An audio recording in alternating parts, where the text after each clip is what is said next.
Para po sa ating mensahe ngayong umaga ay buksan niyo po ang inyong mga Biblia sa aklat ni Marcos, si Gospel of Mark. Ating pag-aaral ngayon ng chapter 9 mula verse 14 hanggang 29. Meron tayong ginagawang pag-aaral, kadalasan sa umaga ang pag-aaral sa aklat ng mga awit. Ngunit itinigil ko ito muna dahil lamang sa aking pag-aaral. Dahil ako'y nag-aaral sa seminaryo at nitong mga nakaraang linggo ay mas kinailangan kong pagtuunan ng pansin ang aking final paper ay nandoon ang aking pag-iisip at yung final paper ko ay Mark 9:14 to 29 ay itong talatang ito.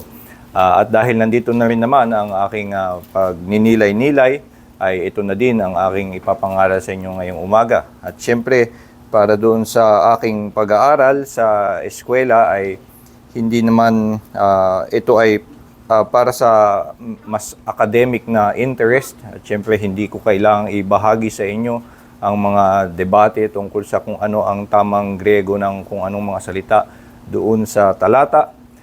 Ngunit ito ay salita ng Diyos, tulad nga ng sinasabi sa atin ni Pablo, ang lahat ng kasulatan ay ihininga ng Diyos. At ito ay kapaki-pakinabang para sa pagtuturo, sa pagsuway, sa pagtatama at sa pagsasanay sa katuwiran. At ang salita ng Diyos ang naghahayag sa atin kung sino ang Diyos, kung ano ang kanyang kalooban, at ang daan ng kaligtasan sa pamamagitan ni Hesukristo. Kaya nga sa ating pag-aaral ng aklat na ito, ng talatang ito, ay ito rin ang ating hangarin na makatanggap muli ng pagpapaliwanag kung sino ang Diyos, ano ang kanyang kalooban para sa atin, ano ang pamumuhay na hinihingi niya sa atin, at ano ang daan ng kaligtasan sa pamamagitan ni Hesukristo. Pakinggan nyo nga ang salita ng Diyos at babasahin ko sa inyo ang salin sa Ingles ayon sa English Standard Version. Mark chapter 9, verse 14 to 29, hear the word of the Lord. And when they came to the disciples, they saw a great crowd around them, and scribes arguing with them. And immediately all the crowd, when they saw him, were greatly amazed, and ran up to him and greeted him. And he asked them, "What are you arguing about with them?" And someone from the crowd answered him, "Teacher, I brought my son to you, for he has a spirit that makes him mute. And whenever it seizes him, it throws him down, and he foams and grinds his teeth, and becomes rigid. So I asked your disciples to cast it out, and they were not able." And he answered them, "O faithless generation, how long am I to be with you? How long am I to bear with you? Bring him to me." And they brought the boy to him. And when the spirit saw him, immediately it convulsed the boy, and he fell on the ground and rolled about, foaming at the mouth. And Jesus asked his father, "How long has this been happening to him?" And he said, "From childhood. And it has often cast him into fire and into water to destroy him. But if you can do anything, have compassion on us and help us." And Jesus said to him, "If you can, all things are possible for one who believes." Immediately the father of the child cried out and said, "I believe, help my unbelief." And when Jesus saw that a crowd came running together, he rebuked the unclean spirit, saying to it, "You mute and deaf spirit, I command you, come out of him and never enter him again." And after crying out and convulsing him terribly, it came out, and the boy was like a corpse, so that most of them said, "He is dead." But Jesus took him by the hand and lifted him up, and he arose. And when he had entered the house, his disciples asked him privately, "Why could we not cast it out?" And he said to them, "This kind cannot be driven out by anything but prayer." Pagpalain nawa ng Diyos ang pagkabasa ng kanyang salita. Ang talatang ito ay salaysay ng isang milagro o paggawa ni Kristo ng isang makapangyarihang gawa. Nagpapakita ng kanyang natatanging kapangyarihan, hindi lamang sa kalikasan, kundi maging sa mga espiritu. At sa mga ebanghelyo, mula kay Mateo, kay Marcos, kay Lucas at kay Juan, ay madami tayong makikitang ganong mga salaysay, mga tala ng iba't ibang mga gawa ni Kristo na nagpapakita ng kanyang natatanging kapangyarihan. Dito sa aklat ni Marcos ay kung babalik kayo simula pa sa unang kabanata ay sa bawat kabanata mayroong pagpapakita ng kapangyarihan ni Jesus. Meron siyang gagawin, meron kakaroon ng isang episode na isa sa mga ikukwento ni Marcos ay isang pangyayari na ginawa ni Jesus na nagpapakita na meron siyang kakaibang kapangyarihan. At alam natin ng madaming mga kwento na si Kristo ay nagpapagaling ng mga lumpo, ng mga bulag, maging ng mga malulubhang kalagayan na bulag simula nung kanilang pagkakapanganak. Yung lumpo na mga pinapagaling ay yung tipo na paraplegic, talagang hindi sila nakakagalaw pero bigla silang tatayo. Mayroong bulag na hindi pa nakakita ng kahit kailan, kaya mabubuksan ng kanilang mata. At mayroong mga iba na maglalakad sa tubig. Alam natin ang mga ganitong klaseng kwento. At ang mga ganitong kwento ay bakit nga ba idinadagdag ng mga ebanghelista? Bakit ito ang kanilang mga itinala?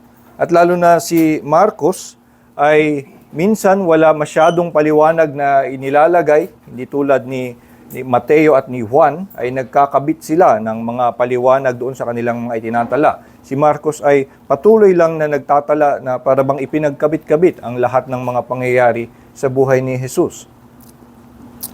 Ang isang malinaw na ginagawa ng mga ebanghelista sa pagpapakita nito ay upang ipakita sa atin kung sino si Jesus. Sinabi ni Marcos sa chapter 1 verse 1 na ang kanyang ebanghelyo ay pagpapakilala kay Jesus bilang the Messiah, Son of God. Na siya ang Kristo, ang anak ng Diyos. At ang lahat ng kanyang mga itinatala, ang kanyang mga ipinagsama-sama sa kanyang mga kwento ay pagpapakita kung sino si Jesus. Ito si Jesus, ang makapangyarihang lumakad kasama natin at siya ang tanging tagapagligtas at tanging anak ng Diyos. So itong mga talang ito ay hindi natin dapat isipin na ipinakita sa atin para lamang at lalo na hindi dapat natin isipin na ito'y para bang gagayahin natin o tinuturo sa atin kung ano ang paraan para kapag nakakita tayo ng inalihan ng masamang espiritu, ano ang pamamaraan na gagawin natin bilang mga mananampalataya. Hindi ganoon, kundi ang mga ito ay pagtatala ng pagkakatangi ni Hesukristo na bilang Mesiyas at anak ng Diyos. So ito ay naiiba tungkol sa Kanya.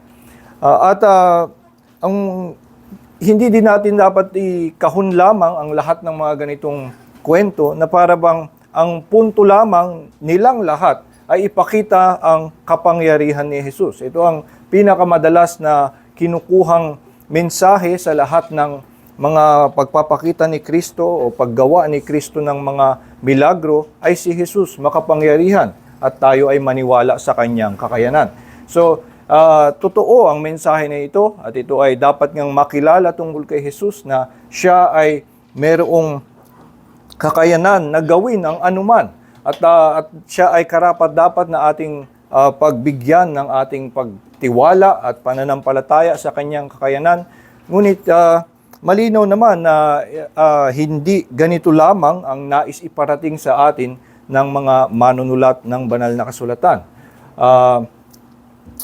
Maaari nating isipin na siguro nakapaikot pa rin doon ang mga mensaheng gusto nilang ihatid na ipakilala si Jesus bilang makapangyarihang tagapagligtas, ngunit nagbibigay sila sa bawat kwento na kanilang isinasama ng iba't ibang diin sa katotohanan na iyon. Ano ang iba't ibang mga anggulo ng kanyang kapangyarihan at kakayanan na dapat nating maunawaan, at ano ngayon ang tinatawag nito sa atin, sa ating tugon na ipinapakita. Dito sa talatang ito na ating pag-aaralan, ang pinakadiin na ibinibigay ni Marcos ay maaari nating maisuma na ang gusto niyang sabihin ay na si Jesus lamang ang tanging pag-asa ng lahat ng makasalanan. Ito ay isang katotohanan nga na pamilyar na sa atin, ngunit ito ay binibigyan niya ng ibang diin, pinapakita niya sa atin sa ibang anggulo kung paanong dapat nating maunawaan na si Jesus ang tanging pag-asa ng lahat ng makasalanan. Pinapakita niya ito sa tatlong paraan. Una, sa kanyang pagtabi nito doon sa kwento ng Transfiguration. Yung pagtabi niya sa kwento ng Transfiguration. Sa mas masuring pag-aaral ng aklat ni Marcos, naunawaan na si Marcos ay siya actually ang pinakamadrama sa lahat ng nagsusulat ng Gospels. Siya ang pinaka naglalagay ng mga detalye. At sa kanya ding pagsusulat, sa pagsasalaysay niya ng mga ginawa ni Jesus sa kanyang buhay, ay meron siyang pamamaraan na naiiba sa lahat ng ibang mga ebanghelista. At si Marcos ang pinakamakikitaan natin ng meron siyang intensyon sa pagkakabit ng mga istorya. Kaya sa kanyang pagtatabi ng Transfiguration at nitong pagpapagaling doon sa batang inalihan ng masamang espiritu, ay meron din siyang nais iparating. Ngayon, kung titingnan nyo sa Luke chapter 9 at sa Matthew 17 kung saan itinala ang Transfiguration, ay ito rin yung kasunod. Ang kasunod talagang mangyayari ay yung the healing of the boy with an unclean spirit. So, yun din naman ang kasunod talagang mangyayari kahit dun sa ibang Gospels. Pero, ang kakaiba kay Marcos ay kung paano niyang ipinagkabit na para bang merong thematic na continuity. At yung pagkakabit niya, mukha sila talagang magkadugtong. Hindi tulad kung ihalimbawa kay Lucas, ay sasabihin niya nung sila'y bumaba na mula sa bundok on the next day. So dito ay si Lucas nag-introduce ng isang pagkakalayo doon sa dalawang pangyayari. Merong bumaba sila sa bundok, ito'y sumunod na araw. Pero si Marcos, sinasabi lang niya, at pagdating nila doon sa mga disipulo, when they came to the disciples. So si Marcos ay para bang sa kanya magkasunod ang mga nangyari na ito. Ang pag ito'y binabasa mo pagkatapos ng Transfiguration, ay nag-uusap pa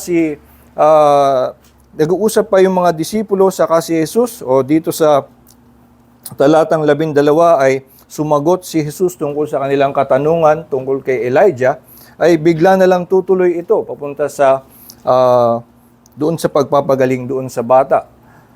Ang nangyari doon sa Transfiguration ay na meron ngang sumama kay Jesus doon sa bundok, si Peter, si James, at si John, at sila daw ay umakyat doon sa bundok kung saan si Jesus ay nag-ibang anyo. He was transfigured before them.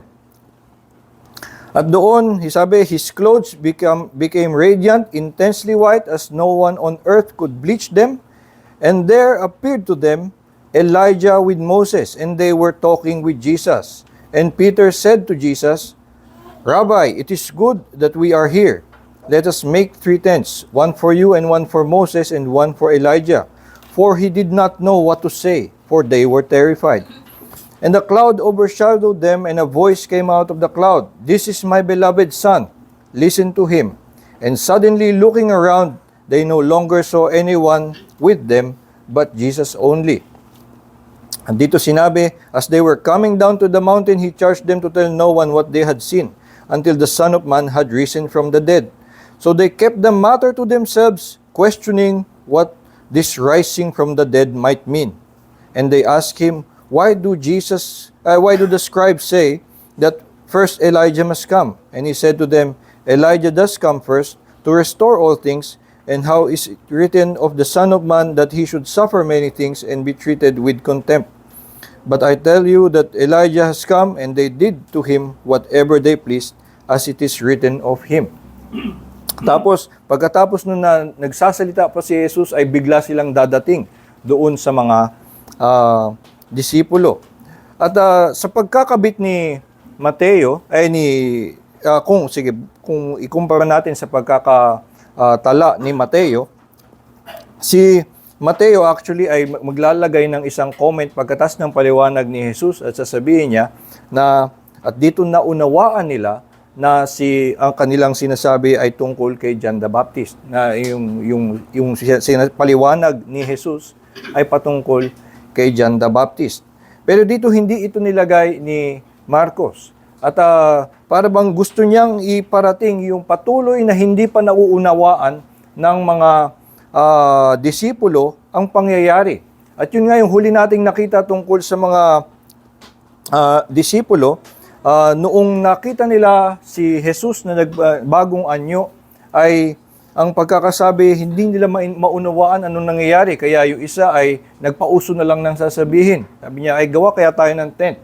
Kasi dahil lang ang sinabi talaga mismo, hindi niya kasi nauunawaan kung anong nangyayari. At siya ay natatakot. Habang sila may sinabi pa sa kanila, nagbigay daw ng charge na until the Son of Man had risen from the dead. At ang nangyari lang, hindi pa rin nila maintindihan. They kept the matter to themselves, questioning what this rising from the dead might mean. At ito, pati yung sinabi sa kanilang charge ay hindi nila naunawaan, pero hindi rin nila masabi kay Jesus. Kaya nagtanong na lang sila ng ibang bagay tungkol kay Elijah. At dito nga ay habang sinasabi at pinapaliwanag yung tungkol kay Elijah, ay ikinakabit ni Marco na sila'y umabot doon sa kabilang mga disipulo. So ang nais na ikabit ni Marco ay yung sense na itong mga disipulo, itong mga alagad, ay hindi pa maunawaan ng lubos kung sino si Jesus. Dito na mismo ang nangyari sa Transfiguration ay nag-ibang anyo si Jesus at merong narinig na tinig at sinabi sa kanila, "This is my son, with whom I am well pleased, listen to him." Sinabi na mismo sa kanila ng tinig mula sa langit na ito ang aking anak at kayo ay makinig sa kanya. At meron pang nangyari na yung si Elijah at si Moses ay nawala doon sa eksena. Ito nga ay pinakitang sila'y nag-appear doon sa Transfiguration of Jesus. Pero dito sa pagkakasalaysay ni Marco ay walang nangyari. Hindi binigyan ng kahit anong kahulugan ang kanilang pagpapakita, kundi na sila'y mawawala lamang. So, nung sila'y nawala na at pinakitang si Jesus lamang ang natitira, para bang ito'y isang punctuation doon sa tinig na narinig nila mula sa langit at mas dinidiin palalo siya nga ang inyong pakinggan. Siya ang inyong dapat na sundin. Kaya dito ay merong pagpapakilala kay Jesus bilang natatanging anak ng Diyos at na siya ang dapat na bigyang atensyon ng mga alagad. Siya ang bigyan ng pinakamataas na galang at pagsunod at pakikinig. Ngunit hindi pa ito lubos na nauunawaan ng mga alagad. At ito'y nagpapatuloy hanggang sa pagdating nila doon sa eksena na merong batang inalihan ng masamang espiritu. At meron pa din tayong ganoong makikita na si Jesus ay nakilala na nila sa maraming iba-ibang paraan. Sa lahat ng mga pinagdaanan nila simula nung makilala nila si Jesus ay madami ng pinakita at ihinayag sa kanila tungkol kay Jesus, pero hindi pa nila lubos na nauunawaan kung sino siya, anong ibig sabihin ng pagiging Mesiyas, anong ibig sabihin ng maulit na sinabi ni Jesus na siya'y kailangang mamatay, at siya'y kailangang mamatay sa krus at siya ay babangon muli. Ito ang mga hindi pa nila nauunawaan. At dito nga ay meron silang kaunting pag-unawa kung sino si Jesus, ano ang kanyang kapangyarihan, nasaksihan na nila ang kanyang mga gawa, pero nagpapatuloy na hindi nila maunawaan. At merong ganoon pa ring pagpapakita tungkol sa mga disipulo dito sa salaysay ng pagpapagaling ng batang inalihan ng masamang espiritu. Dito nga ay ang pagpapakita ng pagkatangi ni Jesus ay nandoon mismo sa kung ano itong pangyayari na itinala ni Marco. Doon sa pagpapaliwanag ng ama kung ano ang kalagayan ng kanyang anak, ay na sabi sa verse 17, "Teacher, I brought my son to you, for he has a spirit that makes him mute. And whenever it seizes him, it throws him down, and he foams and grinds his teeth, and becomes rigid. So I asked your disciples to cast it out, and they were not able." So ito ay merong binigay ang ama na isang detailed description kung ano ang pinagdadaanan ng kanyang anak at kung paanong hiniling niya ang tulong ng mga alagad, ngunit sila ay hindi nagawang paalisin yung masamang espiritu na sumapi doon sa kanyang anak. At ito ay dapat nating tandaan na yung mga alagad ay talagang pinili at itinalaga. Kasama sa mga ibibigay sa kanila ay ang autoridad na magpalayas ng mga masasamang espiritu. Ito ay sinasabi doon pa lamang sa pagtawag sa kanila, simula dito sa chapter 3, verse 13. He went up on the mountain and called to him those whom he desired, and they came to him. And he appointed 12, whom he also named apostles, so that they might be with him, and he might send them out to preach, and have authority to cast out demons. So ito ay kasama sa kanilang job description sa pagtawag sa kanila. Kasama sa ibibigay sa kanilang kakayanan ay ang autoridad na magpalayas ng mga masasamang espiritu. Pagdating sa kabanatang 6, ay meron dong isang episode kung saan nagtagumpay ang mga alagad sa kanilang pagpapalayas ng masasamang espiritu. Sabi sa chapter 6, verse 7, "He called the 12 and began to send them out 2 by 2, and gave them authority over the unclean spirits. He charged them to take nothing for their journey except a staff, no bread, no bag, no money in their belts, but to wear sandals and not put on two tunics. And he said to them, whenever you enter a house, stay there until you depart from there. And if any place will not receive you, and they will not listen to you when you leave, shake off the dust that is on your feet as a testimony against them." So they went out and proclaimed the people that people should repent. And they cast out many demons, and anointed with oil many who are sick, and healed them. So dito, sinasabi nga mismo that they did cast out many demons. Nagawa na nila ito. At marami na silang nagawa na pagpapalayas ng masasamang espiritu. Kaya pagdating dito sa pangyayaring itinatala ngayon ni Marco, ay ito ay kagulat-gulat na merong isang espiritu sa isang bata na hindi nila mapagaling.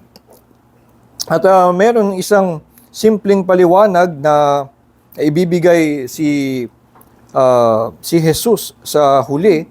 Sinasabi na this kind cannot be driven out by prayer. Driven out by anything but prayer. So, ito daw ay ibang uri. Merong ibang uri ng masamang espiritu at ito ay hindi kayang mapalayas maliban na lang sa panalangin. Kung ano man ang ibig sabihin ni Jesus dito, ang isang may na ituturo sa atin ay merong ibang antas ng kapangyarihan ng ibang mga espiritu. Kaya sinabi niya, this kind. Ito daw, ibang espiritu ay hindi tatablan nung ibang mga kapangyarihan, kaya ito ay kakaiba. Ang nangyari nga ay dinala doon sa mga alagad at ito ay hindi napagaling. At dito lumalabas yung katotohanan at napapakita kung paanong sa mga mas malagim na kalagayan, sa mababa nating kalagayan at lalo na sa pinakamahirap nating mga kalaban, at kung tayo ay napasa ilalim ng pinakamalakas na kapangyarihan, ang tangi nating pag-asang tayo ay maligtas ay si Hesukristo. Kaya nga ito ay pagpapakita ng natatanging kapangyarihan ni Jesus na tagapagligtas ng mga makasalanan. Dahil merong mga ibang kapangyarihan, merong mga hindi abot ng pangkaraniwang kapangyarihan at ang tanging paraan lamang ay si Hesukristo. Maaaring may magsabi dahil dito sa katuruan na ito o dito sa salaysay na ito, hindi ba ang napapakita lamang yan ay na kapag ang doon lamang sa mga malalang kalagayan nagkakaroon ng pangangailangan kay Jesus. Kasi nga, ang nangyari ay kaya naman ng mga disipulo na magpalayas ng mga sigurong mas mabababang uri ng mga masasamang espiritu. Meron silang kakayanan na rin na magawa ito kahit wala si Kristo. At meron lamang mga special cases na natitira at yun ang kailangang si Kristo ang magligtas. Well, siguro sa konteksto ng pagpapalayas ng masasamang espiritu ay maaaring yun ang maging pag-iisip natin. Pero mamaya ipapaliwanag natin kung anong ibig sabihin nung this kind cannot be driven out by anything but prayer. Pero isipin natin muna ang ibang kahulugan ng katotohanan na yun ngang pinakamalalang kalagayan, ang tanging pag-asa lamang ay si Hesukristo. Kahit na sa maraming mga tao, meron nga tayong pag-iisip na sa ating karaniwang mga pinagdadaanan ay hindi naman natin kailangan ng relihiyon, hindi natin kailangan ng pananampalataya. At sa totoo ay maaari natin yang tanggapin. Ito ay katotohanan, maraming mga hindi sumasamba, kumikilala sa Diyos, madami nga na may galit sa Diyos. Ang maaari naman na sila ay makapamuhay ng marangya dito sa lupa at maaari silang makaabot ng katagumpayan, makamit nila ang kanilang mga hangarin, kahit na wala silang pananampalataya, kahit na hindi sila nananalangin. Kung ang nais lamang ng tao ay na siya ay bumuti, halimbawa meron siyang mga kasamaan sa kanyang sarili, meron siyang mga masasamang ginagawa at gusto niyang baguhin ang kanyang asal, sa totoo, sa isang banda, maaari nating sabihin na hindi niya kailangan si Kristo. Ay dahil madaming ang maaaring magbago. Merong mga adik na talagang lulong na sa droga, lulong na sa kung ano-ano pa mang ibang bagay, at para bang hindi na sila makakawala, liban na lang na magkaroon ng isang makapangyarihang pagkilos sa kanilang buhay. Pero marami ang mga nakakawala dito sa tulong ng mga kaibigan, sa tulong ng mga mahal sa buhay, ng mga institution o minsan ng willpower para sila ay makaalis doon sa kanilang kalagayan. At kung nais lamang natin na magkaroon ng mabuting asal, nagagawa yan ng mga bata.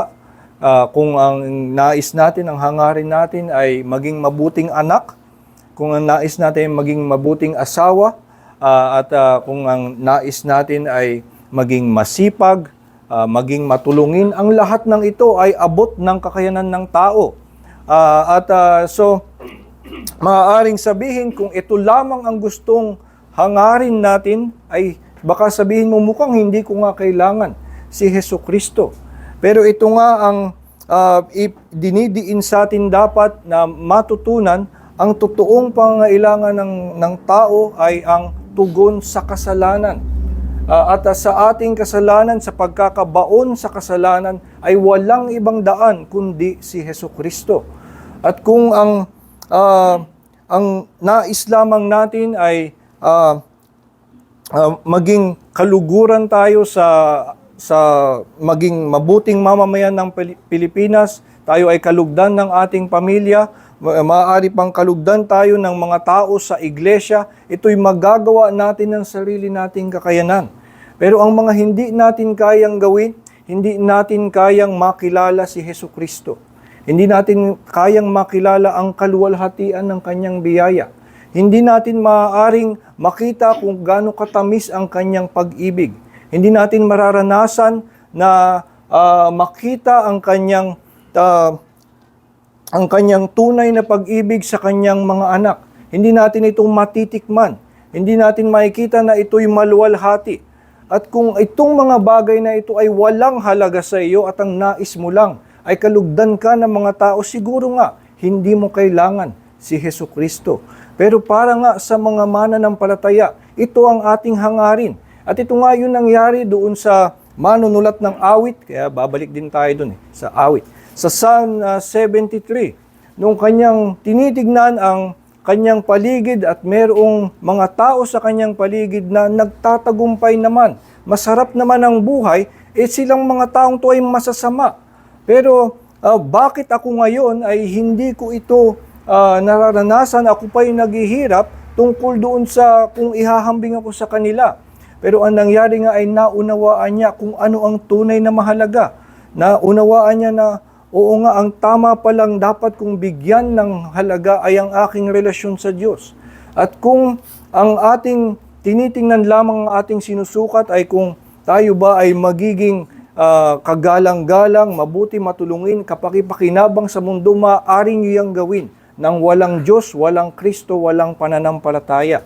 Ngunit kung atin ngang matutunan ano ang tunay na mahalaga, na tayo ay nais nating makita ang ngiti ng Diyos sa atin, nais nating maranasan ang pag-ibig ng Diyos at ang kanyang biyaya sa pamamagitan ni Hesukristo, at nais nating mas lalong mapalalim ang ating pag-unawa kung gaano kaluwalhati ang pag-ibig na ito. Ito ay hindi nagagawa liban sa pananampalataya, liban kay Kristo, liban sa banal na Espiritu.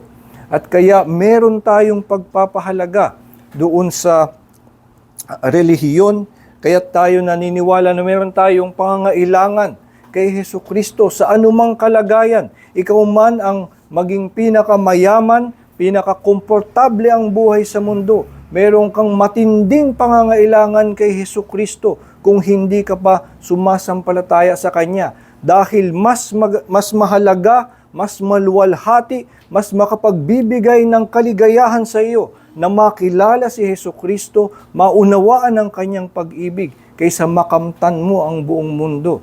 Ito nga ang mismong sinasabi ng salita ng Diyos na na makuha ng isang tao ang buong mundo kung mawala naman ang kanyang kaluluwa.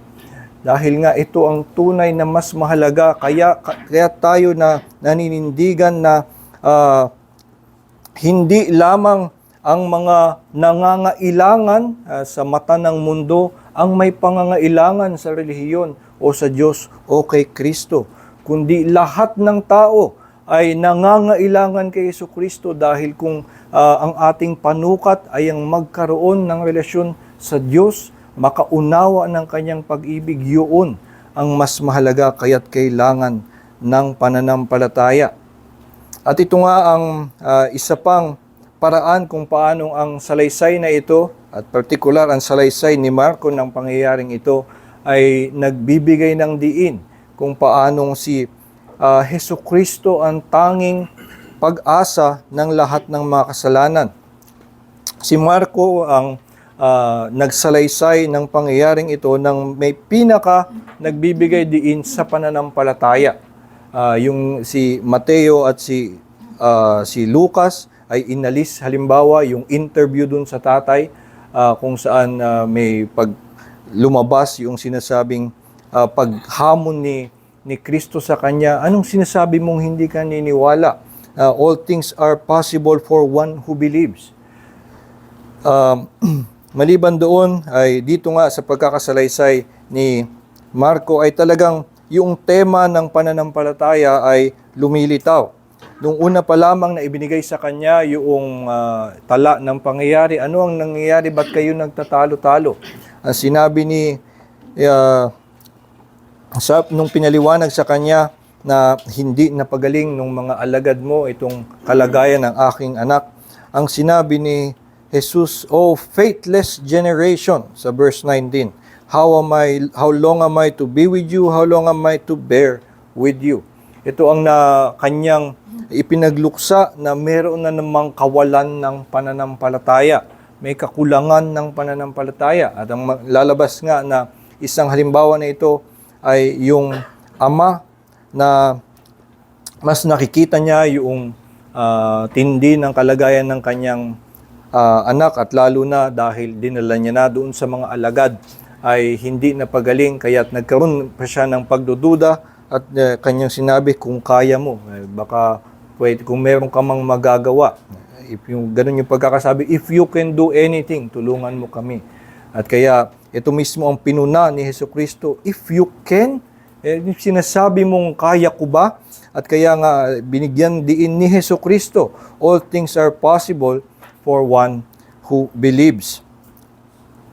At maliban doon ay yun ngang sinabi ni Jesus sa huli, sabi niya, and he said to them, this kind cannot be driven out by anything but prayer. At dito ay tinatanong ng mga alagad, bakit kami hindi namin ito nagawa? At ito ay minsang ini-interpret na ang ibig sabihin ay kulang sila sa panalangin. Kulang sila sa disiplina sa pananalangin. At ito ay lalong nagkaroon ng paniniwala dahil sa King James Version na pinaghanguan yung isang noong panahon na lumang kulang pa ang kaalaman tungkol sa mga manuscripts. Kaya ang pagkakasabi ay, this kind cannot be driven out by anything but prayer and fasting. Merong kasamang nakadugtong. At so ang naisip ay na ito daw ay kailangan mas naging mapanalangin sila, mas kailangan na mas nag-ayuno sila bago dumating ito at pangyayari magkakaroon sila ng mas malakas na kapangyarihan at kakayanin nila itong espiritu. Kung ito dito lumabas yung aking pagsasaliksik sa aking ginagawa na yun ngang lingwahe ng prayer and fasting ay hindi lumalabas kay Marcos. Kaya ito ay kadududang kasama talaga sa kanyang sinabi. Ito ay marahil dinagdag in the later centuries nung nagkaroon na ng mga monastic people at sila ay may pagpapahalaga sa fasting. Kaya nila ito idadagdag. At nagkaroon, dahil nga ang kopya, itong mga meron tayo ay tungkol lamang sa kopya ng mga sulat ni Marcos. Hindi naman natin nakuha mismo yung mismong papel na sinulatan ni Marcos. Ang mangyayari ay itong sulat ni Marcos kokopyahin ng marami, kokopyahin ng mga sinagog at ikakalat sa lahat. At ngayon itong mga Biblia natin na isinalin ay paghahanguan lahat ng kopya ng mga kopya. At merong madaming mga kopya na sigurong ikinalat sa mga monasteryo na nagkaroon ng prayer and fasting. Pero ito ay hindi nadidepensahan kung isama natin sa pagtuturo ni Marcos hindi lamang sa kanyang lengguwahe kundi kung titignan natin, ang tanging isang beses na binanggit ang fasting sa Mark ay sa isang nakaraang passage kung saan sinasabi niya, hindi mag-aayuno ang aking mga alagad.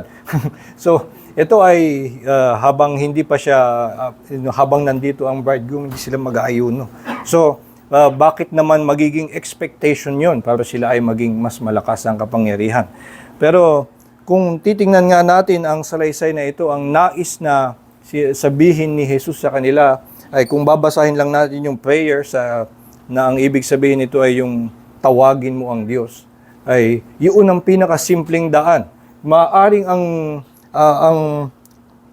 paraan lamang kung ikaw ay nakakita ngayon ng hindi nila magawa, ang paraan para siya ay mapaalis mo ay humingi ka na lang ng tulong. Yun na lang, tawagin mo na lang ang Diyos. So, ito lang ang tanging paraan kasi hindi mo talaga kaya. At yun ang gustong sabihin na simple ni Jesus. At ito nga lang ang tanging binigay niya na kautusan dito sa buong talatang ito, ay yung sabi niyang, bring him to me. At ito nga yung pagkukulang na nangyari at nakikita niya, oh faithless generation. At ang ginagawa ng mga alagad nung sinabi niya ito, noong siya ay nagbigay nitong exclamation na, oh faithless generation, hindi niya ibig sabihin na, ay itong mga alagad ko nagkulang sa panalangin at sa pag-aayuno, ay hindi kulang sa pananampalataya. Hindi naman ganon. Kundi, ang nangyayari, bakit hindi dinadala sa akin? At kaya nga, yun ang kanya sinabi, bring him to me. Noong mga panahon na yun, ang ginagawa at pinagkakaabalahan ng mga alagad ay nakikipagtalo. At ang marahil ay dahil nga hindi nila nagawa at sila napahiya at nandun yung mga tagabuyong, mga scribes at yung mga binanggit dito na the scribes were there arguing with them. At itong mga scribes ay binanggit lamang doon para ipakitang sila ay nakikipagtalo. Mamaya wala na silang uling paglabas sa buong salaysay. Kundi ito ang pinagkakabalahan ng mga alagad. Patapos na sila ay mapahiyang hindi napagaling, ito na lang ang kanilang ginagawa. Nakikipagtalong siguro ay hindi, kaya namin yan. Bakit ba sila nandun pa rin? At nandun na nga si Jesus, kaya sinasabi ni Jesus, "O faithless generation, bring him to me." At doon nga sa huli na sa kanyang pagpapaliwanag, when he had entered the house, his disciples asked him privately, "Why could we not cast it out?" At makakatulong dito kung ihambing si Mateo, mas mahaba yung pinakita sa atin kung ano ang tinuro sa loob ng bahay. Sabi ni Mateo, ang paliwanag ni Jesus ay na dahil kulang kayo sa pananampalataya because of your little faith. At ang partikular na tinutukoy dito ay hindi na kulang sila sa pananampalataya sa kakayanan o sa kapangyarihan ni Jesus, kundi ang may kulang na aspeto sa kanilang pananampalataya ay ang pagtuon ng pansin kay Hesukristo, na isuko na lang kay Hesukristo ang lahat, na doon na lamang lumapit. At ito nga ang pinaka-aspeto dapat ng pananampalataya na makita natin na pinakamahalaga, ang pagkapit kay Hesukristo. Ito ang sinasabi ng ating Baptist Confession of Faith, the principal acts of saving faith have direct relation to Christ, accepting, believing, and receiving and resting on Him alone for justification, sanctification, and eternal life. Na ito ay tungkol sa pagkapit kay Hesukristo. Ito ang isa sa mga pinakapangunahing pagtuturo ng reformasyon, ang justification by faith alone. At ito ang pinaniniwalaan natin na tanging paraan ng kaligtasan. Pinaninindigan natin na ito ang dapat na panatilihin sa lahat ng pangangaral na pananampalataya lamang ang makapagliligtas sa lahat ng makasalanan. Minsan ito ay sa pangangaral ay nakakatanggap ng mga pagkutya. Kapag ba sinasabing pananampalataya lamang, ibig sabihin ay hindi binabaliwala ang kasalanan at ang kasalanan ay wala ng halaga sa atin. Ang paggawa ng kabanalan ay wala ng ay ibabaliwala na natin dahil pananampalataya lamang ang kailangan para maligtas. At minsan maging ang mga supposedly tumatayo sa Reformed tradition ay nadadala ng ganitong mga objection at para bang nahihiya sa katuruan ng justification by faith alone. Ngunit ang dapat nga nating maunawaan kung bakit sinasabing faith alone ay dahil ito'y nakakabit doon sa Christ alone. Merong nagsasabing, isang mangangaral, kapag sinasabi nating faith alone, it is also a shortcut or a way to say Christ alone. Yun lamang din ang gusto nating sabihin. Kumbaga, from God's side na sa pagkilos ng pagliligtas, Christ alone. Para sa atin, sa bahagi natin o dun sa parte natin, sa side natin, ang nangyayari sa pagliligtas, faith alone. Yun ang kaya natin ipinagdidiinan na pananampalataya lamang. At lalo na doon sa pagkutya na sinasabing pag sa pangangaral ng faith alone ay binabaliwala ang kasalanan, minamalit ang kasalanan at binabaliwala ang kabanalan, ang sagot natin dyan, hindi. Dahil napakarumi ng kasalanan, dahil ang kasalanan ay talagang napakalubha, kaya tayo naninindigan na pananampalataya lamang. Dahil kung magaan lamang ang kasalanan at pwede mo namang gawan ng paraan sa iyong sarili, gawan mo na lang ng paraan. Pero dahil nga napakalubha talaga ng kasalanan at ang tanging paraan ay ito'y bayaran ng dugo ni Hesukristo.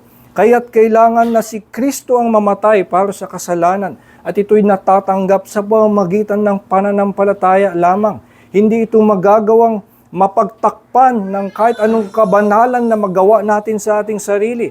Mabaguhin man tayo ng Diyos mula ngayon at tayo palaguin na makarating ng napakabanal. Yung kabanalang maabot natin ay hindi pa rin matatakpan ang ating kasalanan. Kaya't kailangan na tayo sumampalataya kay Kristo lamang dahil ganun kalubha ang kasalanan. At kaya natin pinaninindigan ng faith alone dahil nga hindi natin binabaliwala ang kasalanan. Ganun din ang kabanalan. Hindi dahil binabaliwala natin ang kabanalan kaya sinasabi nating faith alone, kundi dahil nga napakahalaga ng kabanalan at dahil ito hindi pwedeng isang tabi at dahil yun talaga ang hinihingi ng batas ng Diyos, kaya kailangan si Kristo ang humarap doon sa batas dahil anumang abot mo na kabanalan ay hindi pa rin naabot. At kaya kung gusto natin na talagang maibigay sa Diyos ang kabanalan na narapat na Kanyang matanggap, na makapaglulugod sa Kanya, ang tanging paraan mula sa atin ay pananampalataya. Hindi natin ito maaabot ng kahit kaunti sa pamamagitan ng sarili nating gawa. Kahit sa tulong pa ng banal na Espiritu na habang nandito tayo, anumang magawa natin ay hindi aabot doon sa hinihingi ng batas ng Diyos. Kaya nga sinasabi ng Reformed tradition on justification, not for anything wrought in them or done by them. Hindi maaaring kahit yung ginawa sa atin ng Panginoon ay maibigay natin, maialay natin at ito'y aabot sa kabanalan ng Diyos. Kaya nga, dahil tayo may pagpapahalaga sa kabanalan at tayo naniniwala na kailangan talagang banal na banal ang gawa, kailangan talagang humarap tayo sa batas ng Diyos na perpekto at sa paghukom hindi maaaring may kakulangan sa atin, ang tanging paraan ay kumapit tayo sa Kanya sa pananampalataya. Kaya't ang ating paninindigan, pananampalataya lang, hindi sa pagbabaliwala sa kasalanan o sa kabanalan, kundi dahil malubhang-malubha ang kasalanan at dahil mahalagang-mahalaga ang kabanalan, kaya pananampalataya lamang ang ating daan. At sa katotohanan, kung ating maunawaan kung paanong sa pananampalataya lamang ating natanggap ang mayamang biyaya ng kapatawaran ng Diyos, ito nga ang magdudulot sa atin ng tunay na pag-ibig sa Diyos. Kaya tayo magkakaroon ng malugod na pagsunod sa Diyos. Kaya tayo magkakaroon ng warm affections and love for God ay dahil nakita natin na from faith, we receive the grace of God. Kaya nga, we stand on this doctrine, justification by faith alone. Ito'y hindi pagmamaliit sa kasalanan o sa kabanalan, kundi dahil sa pagkilala kung ano talaga ang kailangan ay si Kristo lamang. At yung pagsabi nating faith alone ay katulad din ng pagsabi ngang si Kristo lamang ang daan para maligtas. At ito nga ang pinapakita sa atin, kaya't magkasama ang pagbibigay ng diin sa katotohanan ng si Kristo lamang ang may kapangyarihan at may kakayanan na maglutas sa pinakamalubhamong kalagayan. At binigyan ding diin ni Marco yung side ng pananampalataya dahil ito nga ang tanging daan para ito ay iyong tanggapin. At ito lang ang ating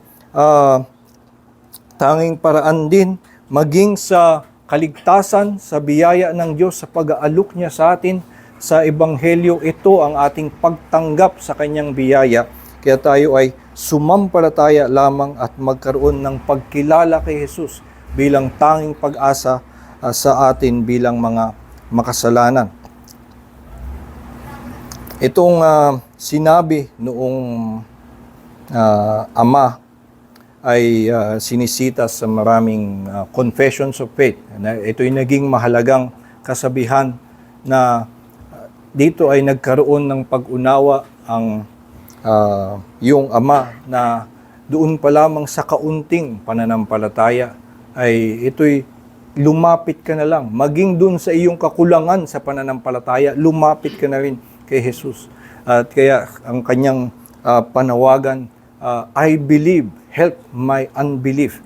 Ito ang karanasan ng mga mananampalataya na makita din nila ang kakulangan sa kanilang sariling pananampalataya. Maging sa ganoong kalagayan na yung tanging paraan para tayo ay maging katanggap-tanggap sa harap ng Diyos ay pananampalataya. Alam natin na maging yung pananampalataya natin ay kulang. Pero dahil hindi nga sa worthiness of our faith nakatingin ang Panginoon, kundi dahil yung faith ang paraan at ang instrumento para ating tanggapin yung biyaya. Kaya natin sinasabing we receive the justification by grace alone through faith alone.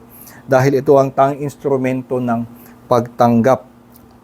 Pero hindi sa worthiness nito at hindi sa sukat nito o sa galing at lakas nito nakasalalay ang bisa ng pananampalataya o ng kaligtasan, kundi na dahil sa pananampalataya, maging sa kaunting pananampalataya, basta lumapit ka sa Kanya at Siya ang iyong sampalatayanan. Meron mang kaunti, hilingin mo na lang din sa Kanya to help you in your unbelief. At Siya ay tutulong sa iyo at merong siguradong kaligtasan para sa iyo. Ito nga nawa ay matanim sa atin na si Jesus lamang ang ating tanging pag-asa, hindi lamang para sa noong tayo ay makasalanan, kundi sa ating buong paglakad, sa ating buong buhay. Si Jesus lamang ang ating tanging pag-asa, kaya't sa ating buong buhay nakakapit tayo sa Kanya sa pamamagitan ng pananampalataya lamang. Ihiling natin sa Diyos na tulungan niya tayo maging sa ating kakulangan sa pananampalataya. Tayo po ay manalangin. Ama naming Diyos, kami nagpapasalamat sa iyong salita na muli naghahayag sa amin kung sino ka, ano ang iyong kalooban, ano ang taas ng iyong kabanalan at ang lalim ng aming pagkamakasalanan. Salamat Panginoon na maging sa aming pagkamakasalanan ay isinugo mo ang iyong anak na si Jesucristo upang mamatay sa krus bilang pag-aalay para sa kasalanan. At kaming mga sumampalataya sa iyong biyaya sa pamamagitan ni Jesucristo ay nakasumpong ng kaligtasan ng iyong biyaya. Salamat nga Panginoon sa iyong ebanghelyo, salamat sa iyong awa. Dalangin nga namin na sa buong araw na ito ay patuloy mong ipakilala sa amin ang lalim ng inyong pag-ibig sa amin. Nang sa gayon kami ay mapalakas ang aming pananampalataya, madagdagan ng aming pasasalamat at lalong mapalalim ang pagpupuri sa iyo. Nihiling namin ang iyong patuloy na patnubay at paggabay sa buong araw na ito. Sa lahat ng aming gagawin ay kasangkapanin mo ang iyong salita na patuloy na magpaunawa sa amin na ikaw nga ang aming tanging pag-asa bilang mga makasalanan dito sa mundo. At kami nawa ay lumakad ng sumasampalataya lamang sa iyo upang ibalik ang lahat ng kapurihan sa iyong pangalan. Kung aming dalangin sa pangalan ni Jesus. Amen.